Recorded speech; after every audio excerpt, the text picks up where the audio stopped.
I'm a clinger. I hold on to things with a death grip. People and places and all kinds of things. And about 10 years ago, I woke up one morning and I was bone weary. I was bone weary from all the clinging and the controlling that I was doing. My hand was forced. I had to let go of some things. I didn't have a choice. But I tell you what, in the very next moment, almost the very next breath, I felt this incredible freedom. I felt like a weight had been lifted off of my shoulders.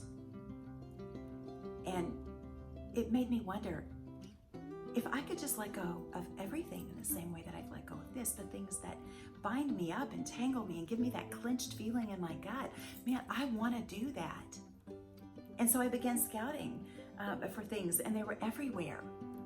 My tendency to judge, my tendency to hold too tightly to my children, to worry, to overconsume, all of these things that I just needed to let go. My tendency to want to cling to my youth as I start to age a little bit. God presented this to me in a way, it's just such a wonderful thing how he talks to us in a language that we understand. And because I love stories so much, he spoke to me through stories. Crossing paths with different people, like an elderly woman named Rena in New York City, who reminded me and asked me to give her a little of my time, to turn loose a little of my time so she could tell me stories. My own children, who have reminded me over and over just to turn loose of them and trust who I raised them to be. People like Edith, who had a yard full of pink flamingos and reminded me I needed to turn loose of a life of pleasing. The stories were everywhere. A little boy named Benton on an airplane, a little Muslim girl on a train. The stories were everywhere.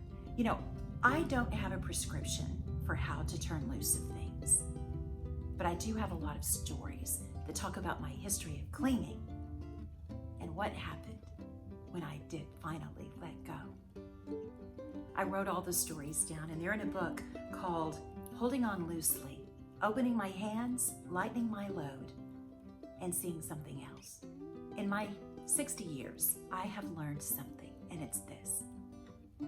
Everything seems to resolve when I open my hands. I hope that this book will encourage you. If you were all tangled up and bound up in this crazy, chaotic world that we live in, if you've ever woken up one morning and just wondered, what would happen if I just let it all go? I feel like these stories will resonate with you.